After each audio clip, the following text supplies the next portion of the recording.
Throughout the course of my life, I've had lots of pets, most of them dogs. I could go on about each and every one of them. I still remember them all by name. It is amazing to me how distinguishable each of their personalities are. Every one of them with their quirks, mannerisms, habits, and eccentricities. Not a single one is like any other. We remember them fondly at my house, where we have never been without a dog. Michelle, who is my best friend, practically my sister, and an amazing psychic, told us about her fair share of dogs. One named Diamond, who would answer the phone, her favorite dog Tony, and Chewy, whom I had the pleasure of meeting. When I met my husband, he had Rusty, the free-roaming, wandering, dark red golden retriever that was always off to some adventure or other. After Rusty, we got Junior, another golden retriever, but this time blonde, athletic, with high spirits and a lot of spunk.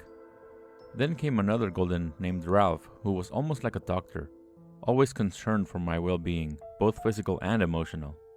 Ralph died too young while I was out of town, and we got Shadow, the dog of my life. Shadow and I were just synced very well. Definitely my spirit dog. He was the best friend I could ever have. After 5 years, it's still hard for me to talk about how we lost him to cancer.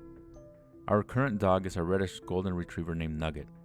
She was uncharacteristically fierce in her youth, but has calmed down now that she's grown. We were blessed to have found a nice sized house in the high desert of Southern California with decent acreage and even a barn in the back. It's been perfect for us, so we can have room for our dogs, Michelle, and even a spare room in case we have guests. The modest price we got it for was just icing on the cake, too. It was on the evening of a beautiful sunset in 2013 when I was just finishing up dinner. We were sure getting some colorful skies as we headed into the hour of twilight. Michelle was still out working, and my husband was in the barn. As I went to call out to him, I opened the back door from the kitchen and saw Nugget relaxing next to the sliding glass door. I looked straight out towards the barn, which was maybe 30 feet from the edge of the porch where Nugget was. From in front of a little sagebrush at the corner of the barn came what looked like a translucent golden lab walking towards me, but more towards the direction of Michelle's room. For a second, I thought it was a reflection, but of what? I rubbed my eyes in disbelief, but nothing changed. I rubbed them again. No change. As it got closer, I noticed it looked more like a golden retriever, and I asked out loud, "Rusty? Is that you?" He had a look of humility, but also gladness. Then another golden retriever came out, a bigger, blonder one that I'm pretty sure was Junior. Then another, must be Ralph. I couldn't believe what I was seeing and thought to myself, I've lost it. I need to call the funny farm and check into a straitjacket. Surprisingly enough, Nugget wasn't moving. Could be because she couldn't see them, or maybe because this is normal for her, who knows. The next animal to show up was a tabby kitty that took me a little by surprise. I didn't recognize it at all. Behind the cat came a big, beautiful, burly-looking red pit bull. If it wasn't for the friendly look on his face, I probably would have started running. I was keeping my composure until finally, after the pit bull, came a beautiful blonde boy wagging his tail, and I said, "Shadow?" It was my guy. He was approaching gently, seemingly trying not to scare me. I instantly started bawling my eyes out.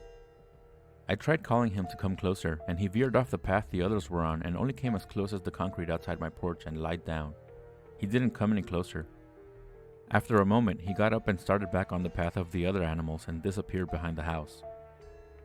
I thought I could compose myself before my husband got to the house from the barn. Yeah, that didn't happen. He kept his cool, as he always does, and was helping me compose myself when Michelle called. Again, she's an amazing psychic. I told her what I had seen, all my pets, and some I didn't even recognize. She laughed. "Why are you laughing?" I asked. It was hardly a laughing matter for me. She then explained, "The animals you didn't recognize were my dogs. Diamond, the pit bull is Tony, and the tabby cat is Mama Kitty. Apparently they follow her wherever she lives. She sent me a picture of Tony, and I'll be damned if it wasn't the same pit bull I saw. It was all too surreal, supernatural even. There is so much that we just don't understand. I am at least glad to know that my babies that have passed do live on and are part of a larger pack. I'm sure it's like that for all our pets. I'm not trying to convert anyone by my experience. I'm merely sharing what I've seen with my own two eyes. I know that not everyone will believe me, but I am just hopeful that we can discuss together and come to better understand this universe that seems to have hidden surprises here and there. I know there are many of us out there that have seen or experienced something that can't easily be explained. I'd love to hear more stories from other people who have lived through something like this. We just want to look for truth, don't we? Don't you want to know the truth? I believe that by sharing with each other, we can begin to piece together this puzzle of a much larger picture. That's why this channel was created. No matter what part of the supernatural spectrum you might be in, know that you are not alone. Your experiences are real, they have happened, and they are the truth. Thanks for watching. Don't forget to like and subscribe, and until next time, keep an open eye.